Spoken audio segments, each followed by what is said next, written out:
ಎಲ್ಲರಿಗೂ ಶುಭೋದಯ. ಇವತ್ತಿನ ದಿನ ನಾವೆಲ್ಲ ಸೇರಿರೋದು ಕಾರಣ ಏನಂತಂದ್ರೆ, ನಮ್ಮೆಲ್ಲರಿಗೂ ಗೊತ್ತು, ಶ್ರೀ ಧರ್ಮಶಾಸ್ತ್ರ ಅಯ್ಯಪ್ಪ ಸ್ವಾಮಿ ದೇವಸ್ಥಾನ ವಿಜಯಪುರದಲ್ಲಿ ತುಂಬಾ ಅದ್ದೂರಿಯಾಗಿ ಲಕ್ಷ ದೀಪೋತ್ಸವ ನಡೀತಾ ಇದೆ. ಸೊ ಇವತ್ತಿನ ಬೆಳಗಿನ ಜಾವ 15ನೇ ತಾರೀಕು 4 ಗಂಟೆಗೆ ನಾವೆಲ್ಲರೂ ಈಗ ಸೇರಿದೀವಿ. ಇವತ್ತು ಎಲ್ಲಾ ಸ್ವಾಮಿಗಳು ಸಹ ಅಗ್ನಿಕುಂಡ ಪ್ರವೇಶನ ಮಾಡ್ತಾರೆ.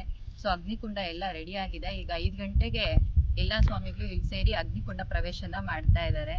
ಸೊ ಎಲ್ಲಾರು ಇಲ್ಲಿ ಬಂದು ಅಗ್ನಿಕುಂಡ ಪ್ರವೇಶ ಮಾಡಿ ದೇವರ ಕೃಪೆಗೆ ಪಾತ್ರರಾಗಬೇಕಂತ ಕೇಳ್ಕೊಳ್ತಾ ಇದ್ದೀವಿ. ಶ್ರೀ ಧರ್ಮಶಾಸ್ತ್ರ ಅಯ್ಯಪ್ಪ ಸ್ವಾಮಿ ದೇವಸ್ಥಾನ ವಿಜಯಪುರದಲ್ಲಿ 26ನೇ ವರ್ಷದ ಲಕ್ಷ ದೀಪೋತ್ಸವ ನಡೀತಾ ಇದೆ ಅಂತನ್ನೋದು ನಮ್ಮೆಲ್ಲರಿಗೂ ಗೊತ್ತಿದೆ.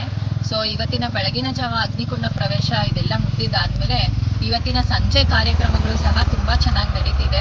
ಇವತ್ತಿನ ಸಂಜೆ ಕಾರ್ಯಕ್ರಮಗಳು ಬಂದು ಸಾಂಸ್ಕೃತಿಕ ಕಾರ್ಯಕ್ರಮಗಳಿದೆ, ಸಂಗೀತೋತ್ಸವ ಇದೆ. ಹಾಗೆ ಎಲ್ಲಾ ರೀತಿಯಲ್ಲೂ ಪ್ರತಿ ವರ್ಷ ನಾವು ನೋಡ್ಕೊ ಬಂದಿದ್ದೀವಿ. ಪಡಿಪೂಜೆ ಎಷ್ಟು ಅದ್ದೂರಿಯಾಗಿ ನಡೆಯುತ್ತೆ ಅನ್ನೋದು ನಮ್ಮೆಲ್ಲರಿಗೂ ಗೊತ್ತು. ಸೊ ಇವತ್ತಿನ ದಿನ ಪಡಿಪೂಜೆ ಸಹ ನಡೆಯುತ್ತೆ. ಎಲ್ಲರೂ ಬಂದು ದೇವರ ದರ್ಶನ ಮಾಡ್ತಾ ದೇವರ ಕೃಪೆಗೆ ಪಾತ್ರರಾಗಿ ಅಂತ ವಿನಂತಿಸ್ಕೊಳ್ತೀವಿ.